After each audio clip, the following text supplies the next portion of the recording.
The weather's getting worse, so he's spending more time inside again. You'll see him featuring in a lot of the winter videos for sure. Good boy.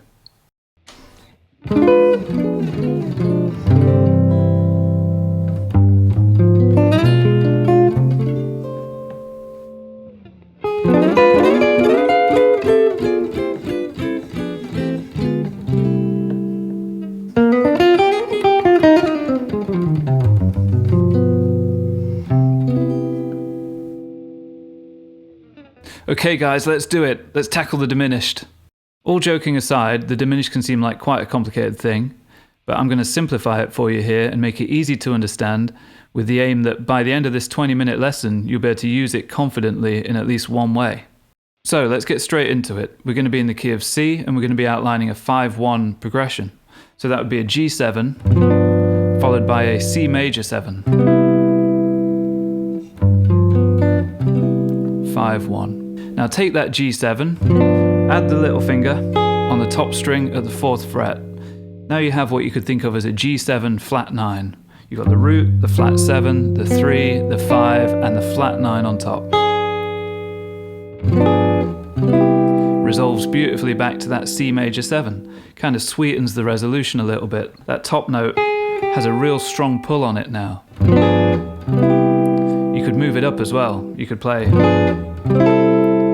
resolve up to the C6. Now if we take our thumb away, thus removing the root note, we can reveal this diminished chord up on the top 4 strings. We could say that this would be an F diminished, with this note being the root. But the interesting thing with the diminished chord is it's a symmetrical chord, meaning that it's constructed out of equal intervals. Every note in a diminished chord is a minor third apart. So in plain English, what that means is that you could stay on one string and map out the 4 notes required to play your diminished by just moving in minor third intervals, which on the guitar would equate to 3 fret distances. So that would be F, G sharp, B, and D. Those 4 notes are the 4 notes that we find in our chord here. F, B, D, G sharp. The symmetrical nature of this chord also means that we can take this same shape and move the entire thing up in minor third intervals, and always retain the same 4 notes, thus inverting the chord as we go along. In terms of the naming of this chord, this is where I find a lot of the confusion for the diminished comes in. All 4 of these notes can be seen as a root note, so you could call this F diminished, you could call it B diminished, you can call it D diminished, and you can call it G sharp diminished. It's all 4 of them. Now I think as guitarists we're so tied to this idea that the lowest note might be the root note, therefore we see this and we think F diminished. We see this and we think G sharp diminished, B diminished and D diminished.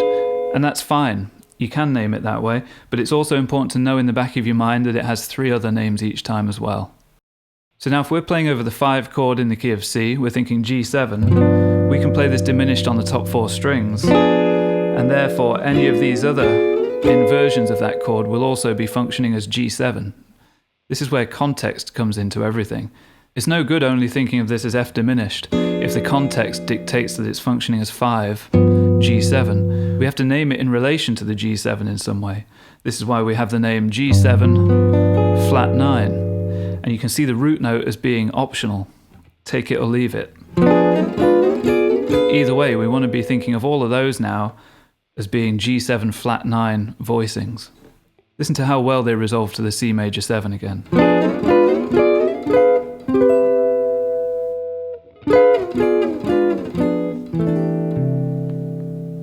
Pretty stuff. Now remember that this video is not meant to be an in-depth, super thorough look at the diminished. It's a very multi-layered thing, and if you really do want to explore it further, I'd recommend getting in touch and booking a couple of private Zoom lessons. We can take it apart and look at every angle of the thing. But the idea with this lesson is that it gives you a quick way of using it and applying it that hopefully, again, by the end of this lesson, you'll be doing quite confidently. So now let's find the same 4 notes that make that diminished chord and move them on to the next string set. So we could play this, B diminished. B, F, G sharp, D. And again, we can move that in minor thirds. And it's going to be the same 4 notes every time, therefore the same chord every time. Remember that there's 4 root notes in this chord.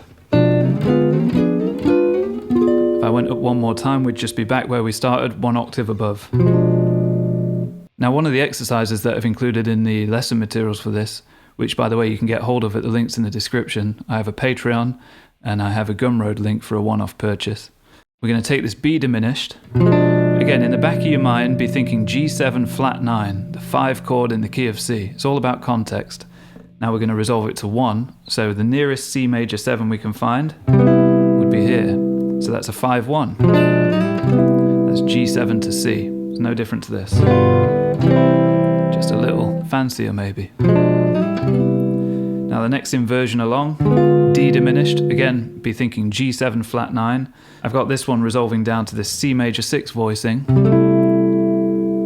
Cool thing with that one is that the fingers don't have to come off the strings at all. You just have to open up your hand as you slide it down. This can be tricky getting the stretch between second and third finger, but persevere with it and it'll happen, inevitably. I do have a video that goes into some depth on these kinds of shapes, where we talk about the Barry Harris scale and the melodic minor scale and a few other ways of generating some nice voicings. I think I called it beautiful jazz chords. Anyway, I'll put a link to it in the description. Now the next one along, the F diminished 7th, again thinking G7 flat 9. I've got this resolving to this beautiful C6-9 chord, rooted on the low E. Root note, kill the A string, first finger barring the 7th fret on the D and G, third finger fretting the 8th fret of the B string. 6-9, one of my favourite types of major chord.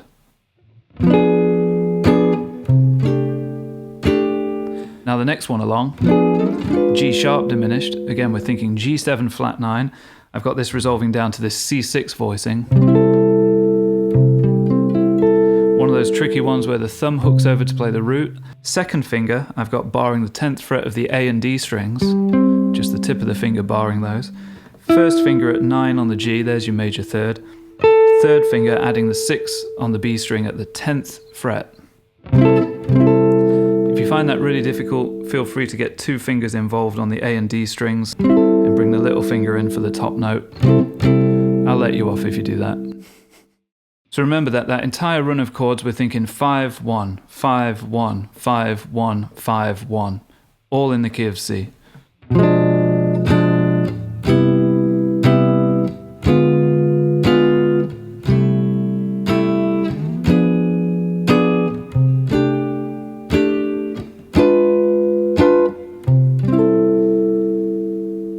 Sounds really sweet. And all of that stuff can work in the place of, or on top of, a basic G7 to a C major chord.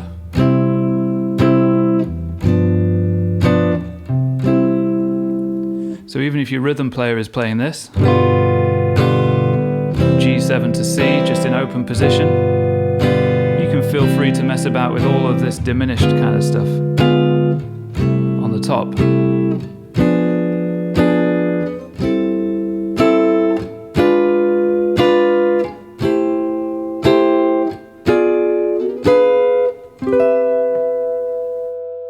You have to admit that would be a nice contribution to make to a piece of music. Okay, now let's move all of these diminished chords down to the low E string. Let's do F diminished, all the way down here, nice and low. Root, kill the A string, open D, first fret of the G, open B.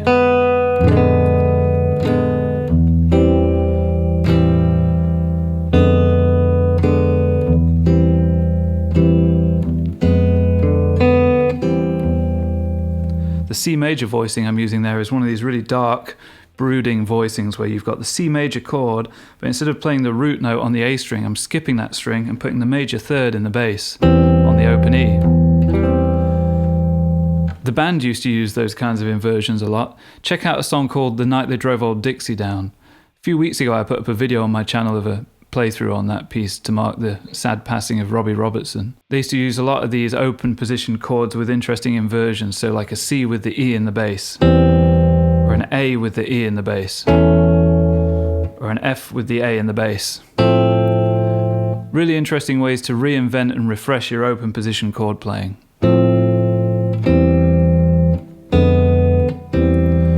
So again, this is F diminished, or F diminished 7th to give it the full name, C over E. So again, just 5-1 in the key of C. We can be thinking G7, C major. Now if we invert this by moving it along 3 frets, G sharp diminished. Again, we're thinking G7 flat 9 really. I'm going to take away the B string and make it just a 3-note voicing this time, just to get a smoother resolution down to this 3-note voicing that you've seen me use a lot, the C over G chord, C major chord with the 5th in the bass.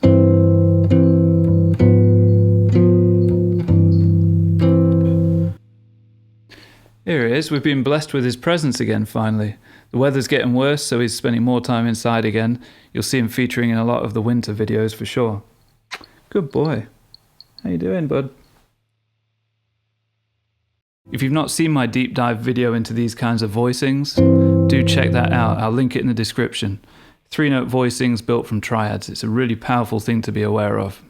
Okay, and then again we're going to take this shape 3 frets higher, B diminished. We're going to resolve it to this C major chord. A C major spread triad, root, 5th, 3rd, skipping the A string.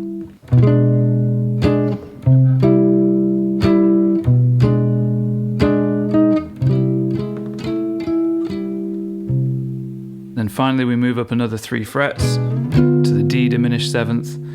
Again we're thinking G7 flat 9, this would have the 5th in the bass if we're thinking along those lines. Resolve that down to C6. This one sounds especially sweet when you bring that top note back in on the B string.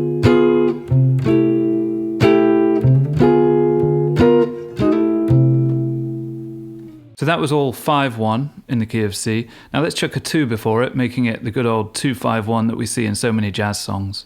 So if we're in the key of C, the 2 would be a D minor, typically a D minor 7 type of chord. So we'll go back to the start of our run of 5-1s and we'll just insert some kind of D minor chord ahead of it all.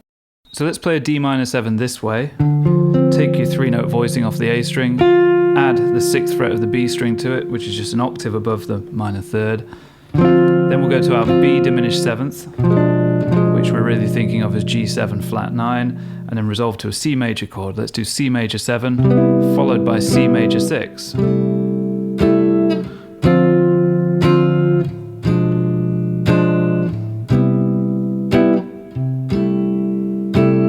What sounds really classy is when you exploit the symmetrical nature of the diminished chord and invert it in the middle of a progression.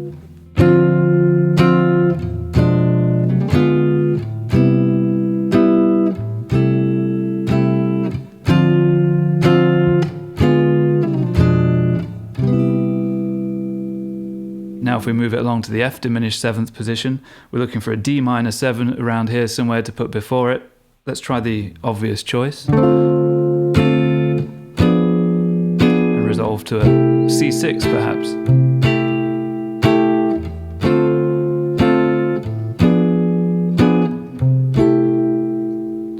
Let's try D minor 11, which is a D minor 7 3-note voicing with the 11 on top on the B string 8th fret. F diminished. Climbs nicely to that C6.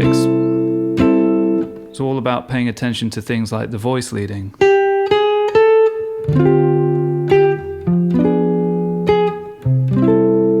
Or perhaps we want to try and go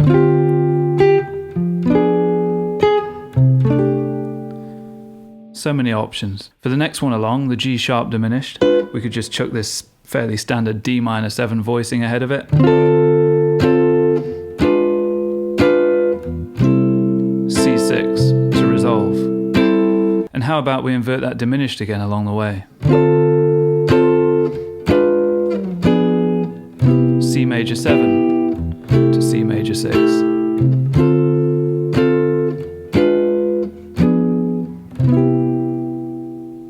Now let's do the top 4 strings in the same kind of way. Let's do D minor 9. There's our 2. For the G7 flat 9, we're going to use this diminished on top. I'll probably include the thumb in the bass just to add some fatness to it.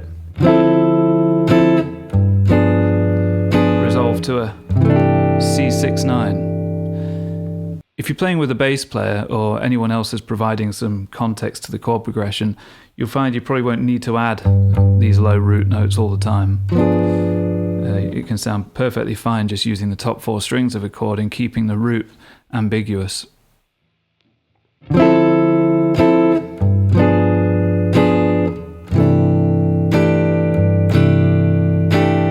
How about instead of D minor 9, we try and bring an 11 in on the top string at the 3rd fret, and we lose the root, so we just have the top 4 strings, and then the diminished, and then the C major 6.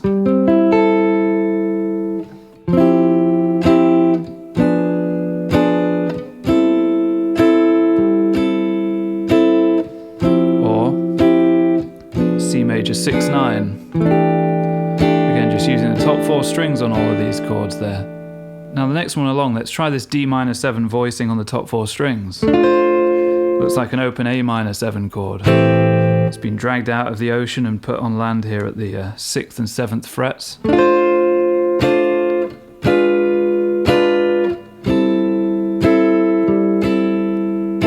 D minor 7, G sharp diminished 7th, which is G7 really, as we know, C major 6th. For the next one along, the B diminished, let's try D minor 9. So we've got the top 4 strings of a D minor 7, but with the 9 added all the way up at the 12th fret of the top E string. Then the diminished, top 4 strings of a C major 6-9.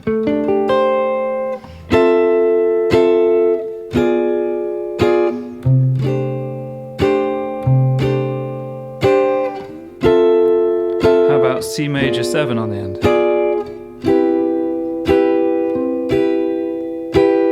Chromatic.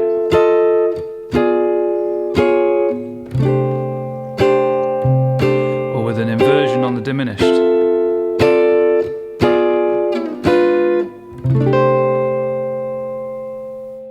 All very nice ways to play a 2-5-1. For the final ones on this string set, I'm going to play a D minor 11. And then I'm going to play the D diminished, which is G7 flat 9, and invert it down 3 frets, and then play this C6 voicing here off the D string.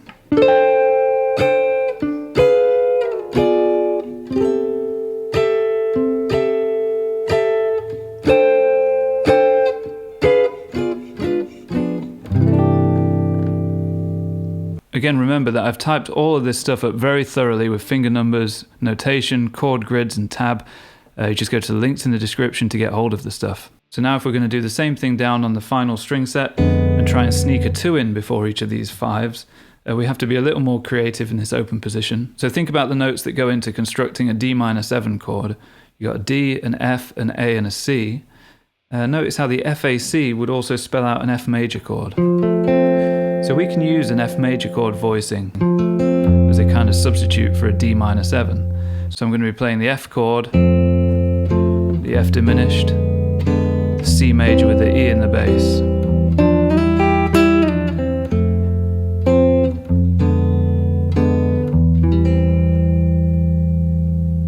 For the next one, we're going to use one of our good old 3-note voicings for the D minor 7. 5th fret of the low E, skip the A string, 3rd fret of the D, 5th fret of the G. Rootless D minor 7. Then there's our G sharp diminished, and then C major triad.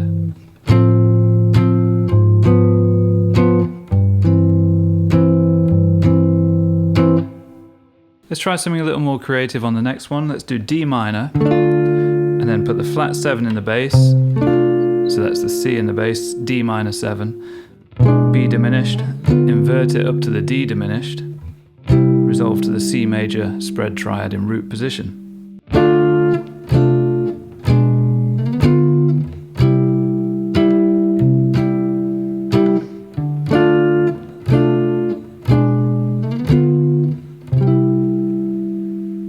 For the next one, we'll go with a good old-fashioned 3-note voicing for D minor 7.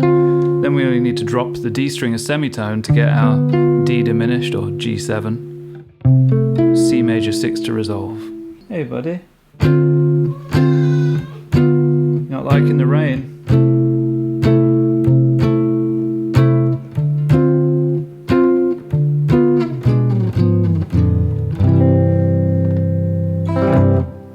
And that wraps up our first lesson on the diminished chord. In the next one, we'll look at how to turn those ideas into lead lines and get some of this stuff into your improvisational playing. Now, I hope that lesson's made the diminished slightly easier for you to understand and apply. Remember, you're using it in the place of a 5 chord, or as the upper extensions of a 5 chord, in a 5-1 kind of context. If you'd like to support my channel, please do like and subscribe and comment down below with any thoughts. The engagement is what makes these channels grow, and I really would like to grow this channel. Also, check out the links in the description for the Patreon and for my Gumroad store. Thanks for coming, guys. Me and Louie will see you again next week. All right, take care.